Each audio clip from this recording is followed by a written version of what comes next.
عبادك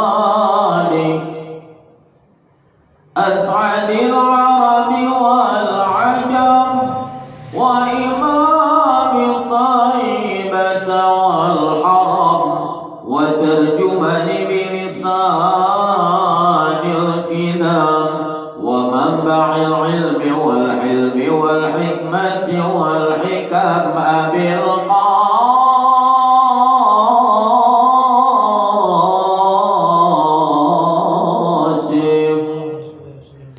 سيدنا وحبيبنا وشفيعنا وزورنا ومولانا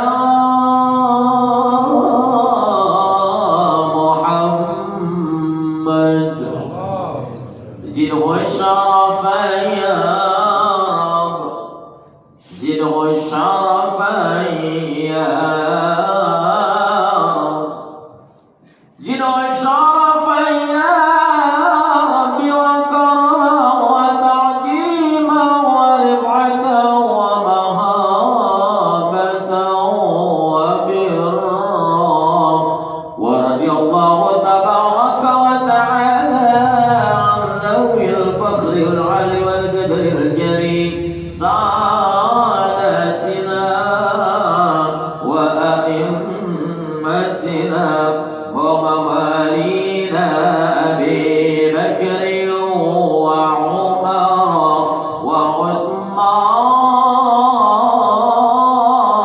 وعثمان وعلي وعن بقية الصحابة وقرابة رسول الله صلى الله عليه وعليهم أجمعين والحمد لله رب العالمين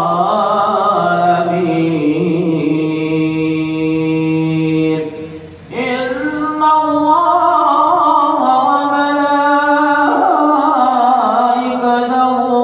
يصلون على النبي يا أيها الذين آمنوا صلوا عليه وسلموا تسليما السلام عليكم ورحمة الله وبركاته.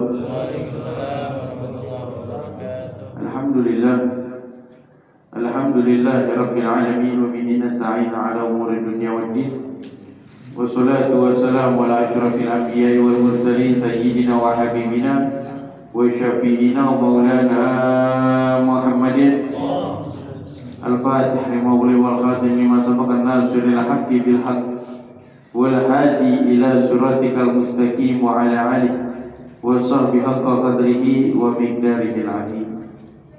قال الله تعالى في المحكم تنزيله وهو أصدق القائلين أعوذ بالله من الشيطان الرجيم بسم الله الرحمن الرحيم إن الله وملائكته يصلون على النبي يا أيها الذين آمنوا صلوا عليه وسلموا تسليما وقال نبينا محمد صلى الله عليه وسلم أحب الله لما يعظكم به من نعمه وأحبني لحب الله وأحب أهل البيت لحبي صدق الله وصدق رسوله الكريم ونحن على ذلك من الشاهدين والشاكرين والحمد لله رب العالمين. Hadratul muhtaramun yang sama-sama kita hormati, guru kita Ustaz Ahmad Firdaus, saudara kita Ketua DKM Shalah Al-Badru, saudara Ahmad Yusuf, dan para orang tua yang lainnya yang hadir pada ini malam di majelis rutin setiap malam Senin di Shalah Al-Badru, yang mudah-mudahan perkumpulan kita diridhoi oleh Allah Subhanahu wa taala, dikuatkan iman Islam kita, ditingkatkan ketakwaan kita, ditingkatkan kecintaan kita, dan mudah-mudahan ilmu kita dijadikan ilmu yang bermanfaat. Amin ya rabbal alamin. Ala hadhihi niyyah wa li kulli yadin salih wa ala hadratin nabi Muhammadin sallallahu alaihi wasallam bi surah al-Fatihah.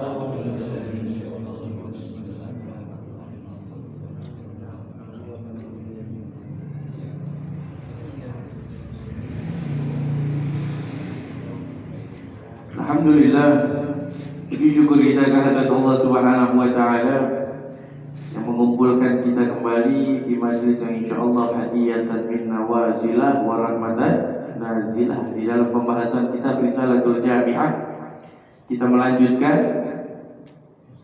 masih di dalam pembahasan akhir dari kitab. Akhir cuman ada beberapa bab. Ta'atul qulub masih dalam ketaatan hati sampai di dalam kalimat wa syukur ala ni'matillah kal islam wa ta'at. Termasuk dari orang-orang yang taat hatinya, termasuk dari golongan-golongan orang yang taat hatinya, yang selalu mensyukuri nikmatnya Allah Subhanahu wa ta'ala. Itu yang pertama, harus disyukuri dulu. Seperti apa? Kal Islam, seperti golongan orang Islam. Maksudnya apa? Alhamdulillah bangun tidur masih dalam golongan orang yang Islam. Berapa banyak orang yang tidak sadar kalau dia keluar dari Islam itu berapa banyak? Dia tidak sadar. Makanya kita bersyukur, ya Allah, alhamdulillah hari ini, malam ini dalam keadaan orang yang Islam. Kalau kita bersyukur, akan dikuatkan Islamnya oleh Allah Subhanahu wa ta'ala di dalam diri kita. Tuh, dalam diri kita akan dikuatkan, akan dinikmatkan oleh Allah Subhanahu wa ta'ala, ditambahkan la in syakartum la azidannakum. Allah tidak bicara tentang dunia, tentang akhirat dalam firman tersebut. Allah tidak berbicara tentang zahir dan batin. Maksudnya apa? Kita bersyukur dalam hal apapun, mau zahir ataupun batin, mau dunia ataupun akhirat, kita bersyukur akan ditambahkan oleh Allah Subhanahu wa ta'ala. Tuh. Makanya harus kita utamakan bersyukur kepada Allah Subhanahu wa ta'ala. Duduk di majelis ilmu bersyukur. Itu satu keutamaan yang diberikan oleh Allah Subhanahu wa ta'ala. Gak mudah duduk di majelis ilmu, itu gak mudah. Berat ujiannya. Ini kan termasuk orang golongan-golongan yang Islam yang dijamin insyaallah Islamnya. Duduk di musola, duduk di majelis taklim, yang dijamin insyaallah golongan orang yang Islam. Nggak mudah duduk di majelis ilmu, nggak mudah. Bahkan ada ketaatan di dalam tersebut.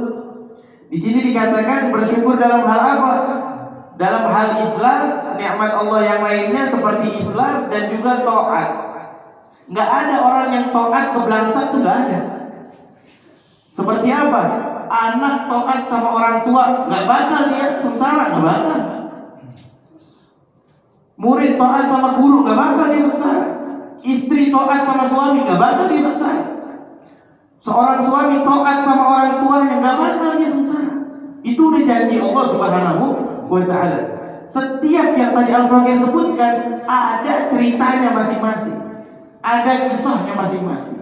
Kalau kita lihat seorang anak laki-laki yang berbakti kepada kedua orang tuanya, yang menggugurkan, yang menghilangkan sifat rindu kepada Nabi Muhammad, tidak berjumpa kepada Nabi Muhammad, padahal dia hidup di zaman Nabi, dia lebih memilih mengurusi ibunya, tapi dikenal oleh penduduk langit. Siapa? Uwais Al-Qarni.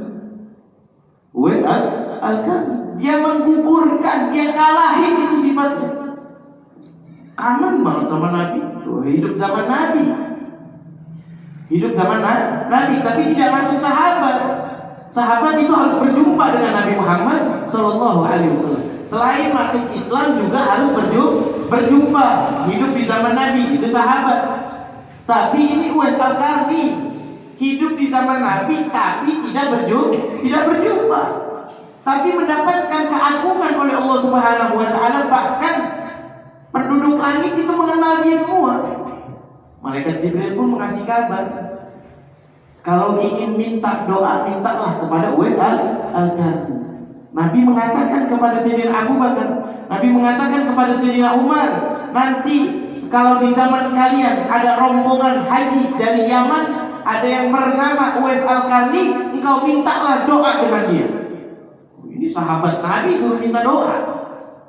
Sahabat Nabi suruh minta, yang tiap hari cium tangan mulia Nabi Muhammad tetap suruh minta doa dengan Uwais Al-Qarni. Karena apa amalannya? Bakti, taat kepada orang tua. Tuh, nggak ada yang sengsara.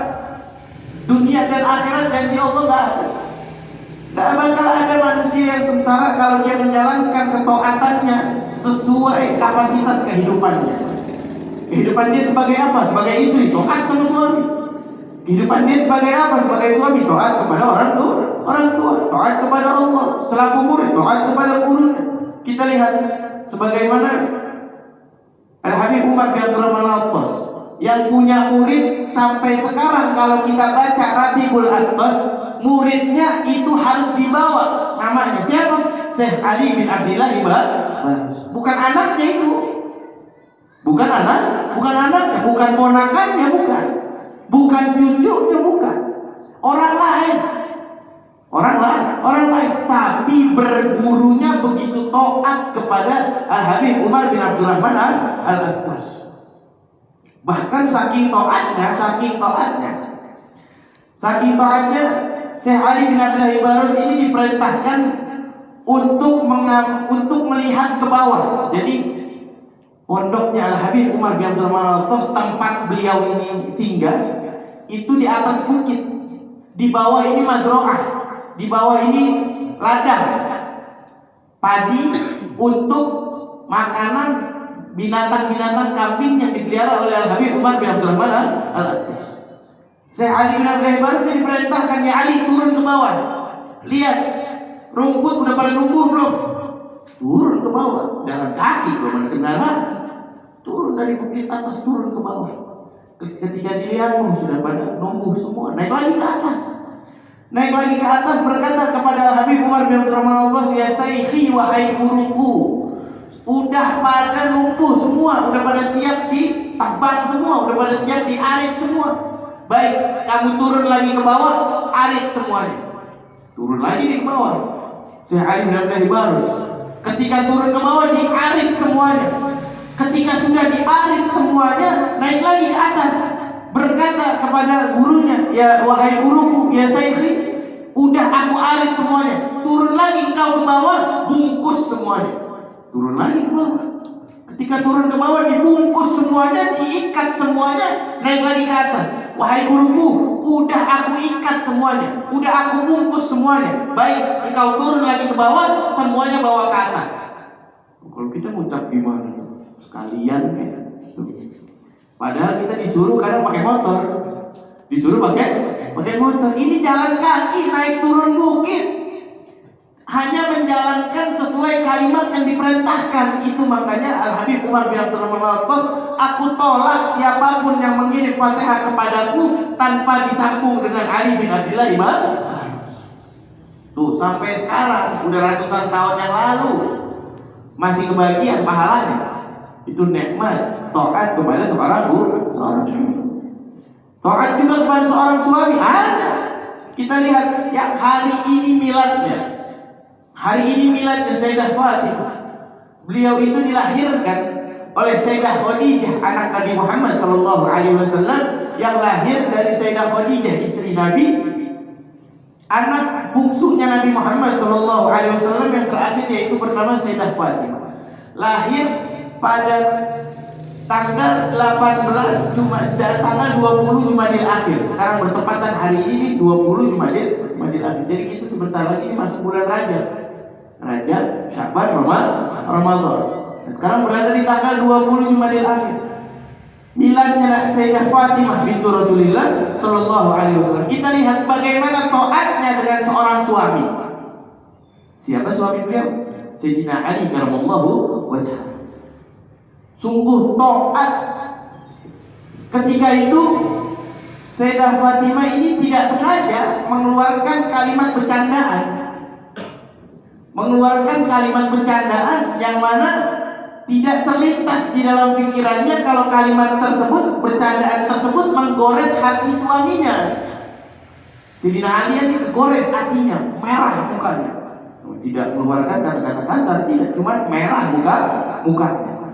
Nabi, para sahabat itu rata-rata kalau udah marah tidak keluar dari lisan, tapi mukanya berubah dulu menjadi merah. Ketika menyaksikan wajahnya merah ini, Sayyidah Fatimah nangis, minta maaf, ngerong-ngerong minta maaf. Padahal bercanda doang, langsung minta maaf. Ini Sayyidina Ali gak jawab apa-apa, berarti kan belum maafin. Dia muterin tubuh Sayyidina Ali, diputerin, ikat-ikatan kayak anak kecil buat terhibur, supaya dimaafin. oleh Sayyidina Ali radhiyallahu anhu. Kemudian dimaafkan oleh Sayyidina Ali, turun malaikat Jibril. Turun malaikat Jibril berkata kepada Nabi Muhammad sallallahu alaihi wasallam tentang kejadian di rumah anaknya, Sayyidah Fatimah, yang menyakiti hati suaminya. Kemudian Nabi berkata kepada Sayyidah Fatimah, wahai putriku, kalau tadi engkau dalam keadaan menyakiti hati suamimu, nyawamu dicabut oleh Allah, demi Allah saya tidak mau menyolati jenazahmu. Oh, itu ucapan Nabi Muhammad sallallahu alaihi wasallam. Kalau ada seorang istri, berarti kan kalau ada seorang istri yang meninggal, suami dalam keadaan marah, suami dalam keadaan tidak ridho, berarti kan Nabi nggak mau nyolatin. Nabi nggak mau nyolatin, anaknya aja nggak mau disolatin. Oh, sampai situ Sayyidah Fatimah makin taat kepada suaminya, karena itu jalurnya baginda Nabi besar Muhammad sallallahu alaihi wasallam. Bagaimana? Kita lihat lagi Aisyah. Siapa Aisyah? Salah satu perempuan yang dijamin masuk surga. Ada 4 perempuan dijamin masuk surga. Yang pertama Maryam bintu Imran, yang kedua Sayyidah Khadijah, yang ketiga Sayyidah Fatimah, yang keempat Asiyah ini istri Fir'aun, dijamin surga oleh Allah Subhanahu wa taala. Kok bisa? Suaminya ini yang ngaku Tuhan. Suaminya ini yang ngaku Tuhan, bukan lagi dia menistakan agama, ngaku Tuhan. Bukan lagi dia merendahkan agama, ngaku Tuhan. Menganggap dirinya ini saingan Tuhan yang Nabi Musa. Anggap dirinya saingannya Allah udah. Tapi kok istrinya bisa ditaruh surga? Kenapa? Karena istrinya ini diam-diam beriman kepada Nabi Musa dan tetap taat kepada Fir'aun. Tuh, kita lihat. Dijamin surga. 4 perempuan kata Nabi yang dijamin pasti masuk surga. Pemimpin perempuan di surga yang pertama Maryam bintu Imran, ibu dari Nabi Isa, dan kemudian Sayyidah Khadijah istri Nabi, Sayyidah Fatimah anak Nabi, dan juga Asiyah itu istri dari Fir'aun. Kita lihat ketaatan seorang istri. Jadi taat ini jangan sembarangan dengan taat. Pasti ada kenikmatan di balik taat, itu udah pasti ada. Emang perih, karena di kalimatnya kan harus subur, harus sabar. Sabar atas apa? Atas perintah Islam. Sabar atas apa? Atas taat. Taat itu harus sabar. Kita sebagai umat Islam harus sabar dengan apa? Jam 12 masuk zuhur, mau istirahat, baru istirahat sebentar masuk asar. Ada aktivitas sedikit masuk maghrib. Sebentar lagi masuk isya. Istirahat di malam hari, sedang capek-capeknya masuk waktu subuh. Jalani taat dengan sabar. Emang ada jalannya. Dan ada ganjaran dari Allah setiap orang yang menjaga ketaatannya. Nggak ada dongeng doang tuh, kagak ada. Pasti dijamin oleh Allah Subhanahu wa taala siapa yang menjaga ketaatannya di dalam kehidupannya yang kapasitasnya ditetapkan oleh Allah Subhanahu wa taala. Itu udah pasti janji Allah. Jadi jangan sampai kita menyia-nyiakan ini taat. Kehidupan kita harus kita jalankan ketaatan kita kepada Allah melalui jalur yang baginda Nabi besar Muhammad sallallahu alaihi wasallam. Wasabur juga harus sabar alal bala. Termasuk orang yang hatinya ini taat, termasuk orang yang hatinya bagus. Sabur alal bala, sabar atas bala dan musibah. Harus sabar. Ada bala dari Allah kemarin. Kita lihat ada gunung meletus di daerah Lumajang, Semeru. Itu orang yang di sekitarnya harus sabar. Itu musibah dari Allah Subhanahu wa taala, harus sabar. Begitu juga atas bala, atas musibah, masalah amrah seperti apa? Keluarga sakit, istri sakit, anak sakit, suami sakit, sabar. Minta pertolongan kepada Allah Subhanahu wa taala, doain, sabar. Jadi jangan sekiranya kembalikan langsung melampiaskan sifat amarahnya kepada Allah Subhanahu wa taala. Itu jangan. Harus kita sabar. baik buruknya takdir yang kita jalankan itu penetapan Allah. Penetapan Allah yang nggak bisa kita pungkiri sama sekali, nggak bisa. Harus sabar. Wal mautu ahibbah, juga harus sabar atas meninggal orang yang kita cintai. Istri kita meninggal, sabar. Emang sedih. Suami kita meninggal, harus sabar. Anak kita meninggal, orang tua kita meninggal, harus sabar. Memang sedih, normal, manusia sedih normal. Sayyidah Fatimah nangis ketika Nabi Muhammad meninggal, sedih semua, normal. Akan tetapi jangan sampai sedihnya kita ini menjadi melawan takdirnya Allah Subhanahu wa Ta'ala. Sedih yang berlebihan harus terima sebagaimana penetapan yang ditetapkan oleh Allah Subhanahu wa Ta'ala. Wa faqdul mal, kehilangan harta. Harta apa aja itu? Motor kek, mobil kek, duit kek, rumah. Rumah kok bisa hilang? Kebakaran kan kehilangan rumah. Itu kebakaran kehilangan rumah. Sabar. Memang itu musibah dari Allah Subhanahu wa Ta'ala. Pakai kalimat mungkin agar hati kita dibersihkan oleh Allah Subhanahu wa Ta'ala. Wa sabur ala ta'ah. Kembali lagi kalimatnya, sabur ala ta'ah, sabar atas ta'at. Harus sabar dalam diri kita nih, harus kita nanti kita pulang nih kita pikirin, kita laki-laki harus taat sama siapa? Taat sama Allah, taat sama Rasulullah, taat sama orang tua itu anak laki. Biarpun udah nikah, biarpun udah punya cucu, kalau kita masih punya orang tua saya sudah tidak ada, orang tua saya sudah tidak ada, Ustaz doain di alam kuburnya. Nggak ada permanen bagi anak laki-laki berbakti kepada orang tua permanen. Tanda bakti kita kepada orang tua, sholat 5 waktu, doain. Jangan minta rezeki aja kita kepada Allah Subhanahu wa Ta'ala yang selalu kita ingat. Yang harus kita ingat doa kepada orang tua. Kalau udah meninggal ataupun yang belum meninggal, yang masih panjang umur, kita doakan panjang umur. Seperti itu. Itu insya Allah golongan orang yang dicintai oleh Allah Subhanahu wa Ta'ala. Wasubur 'alal ma'asi, dan sabar atas maksiat. Sabar atas maksiat. Ada godaan, ada ajakan. Kan kebaikan sama keburukan itu tergantung teman. Makanya kita kalau pilih teman harus disortir sebaik-baiknya. Jangan kita sembarangan bangga punya banyak teman, cuma dia ke bawah sama temannya. Dia tidak bisa menahan sabar, temannya ngajak kemungkaran, itu harus sabar. Gak boleh kita tergoda untuk melawan hawa nafsu yang ditetapkan oleh Allah Subhanahu wa Ta'ala. Wa bukti dunia, ini yang terakhir, dalam diri kita itu harus memiliki sifat bukti dunia, benci kepada dunia. Bukan berarti benci sama dunia, nggak mau tinggal di rumah, nggak mau pakai kendaraan, semua serba kayak zaman Nabi. Kayak begitu juga. Bukti dunia maksudnya apa? Tidak memiliki dunia yang ada di dalam diri kita. Jadi kalau kehilangan itu nggak kecewa-kecewa banget. Kadang kita punya motor baru, cinta banget sama tuh motor, kesenggol dikit, ngamuknya bukan main, karena cinta. Orang kalau motornya nggak mau lecet, taruh aja dalam kamar. Nggak bakal lecet, tuh taruh dalam kamar, gak usah keluar-keluarin.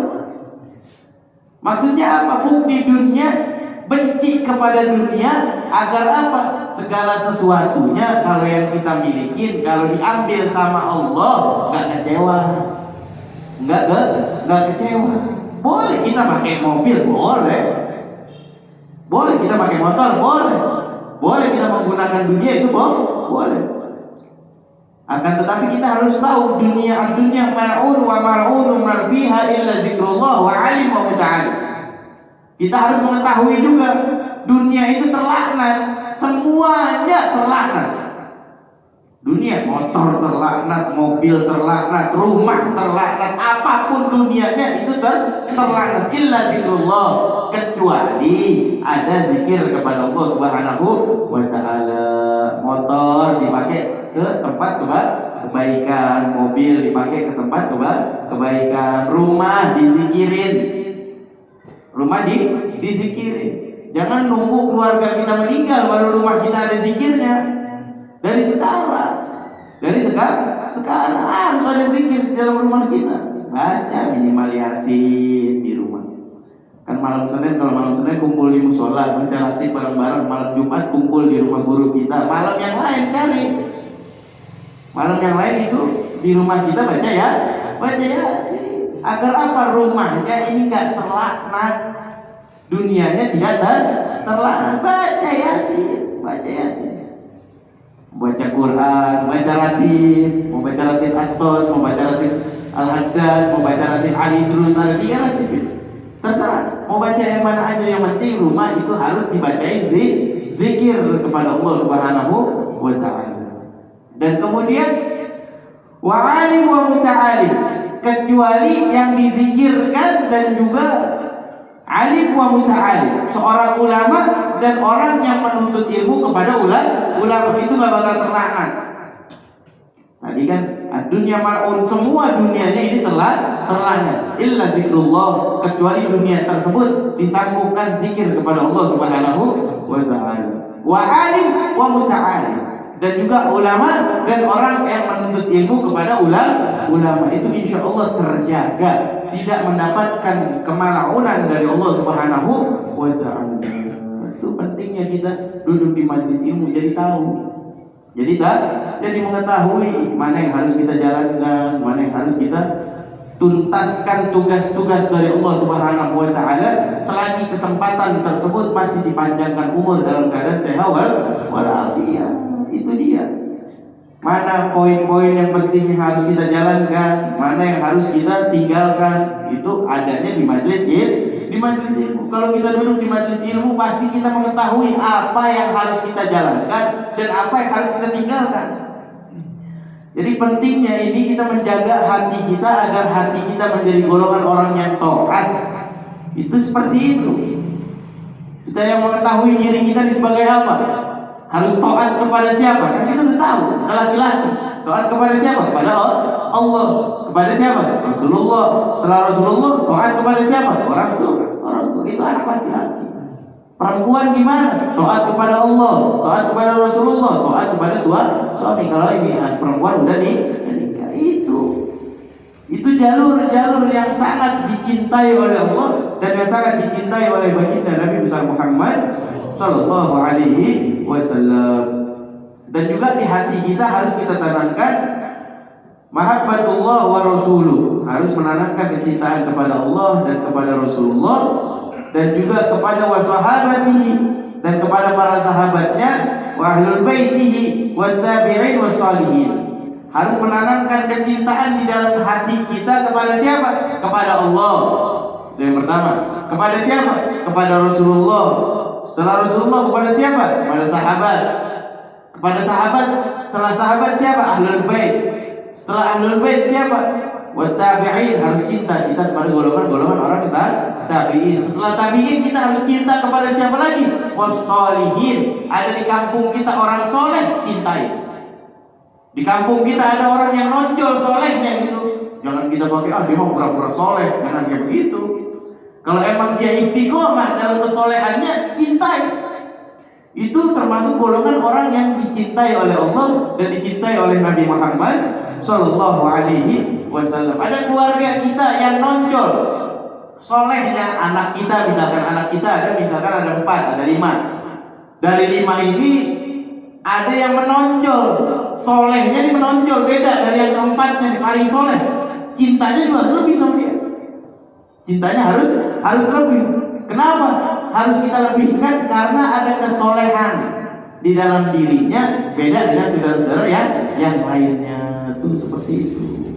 Dan kalau memang dia soleh beneran, itu memang harus kita cintai agar kita mendapatkan kecintaan dari Allah dan kecintaan dari Nabi Muhammad Sallallahu Alaihi Wasallam. Wallahu Taala a'lam. Mudah-mudahan kita dipanjangkan umur, disehatkan badan kita oleh Allah Subhanahu Wa Taala, dan mudah-mudahan ilmu kita dijadikan ilmu yang bermanfaat. Amin ya rabbal alamin. Ala hadhihi niyyah ولكل نية صالح ولا حضرة النبي محمد صلى الله عليه وسلم بسر أسرار الفاتحة.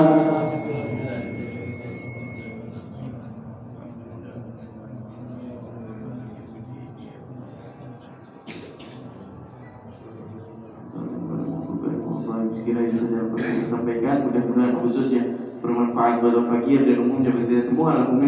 Assalamualaikum warahmatullahi wabarakatuh.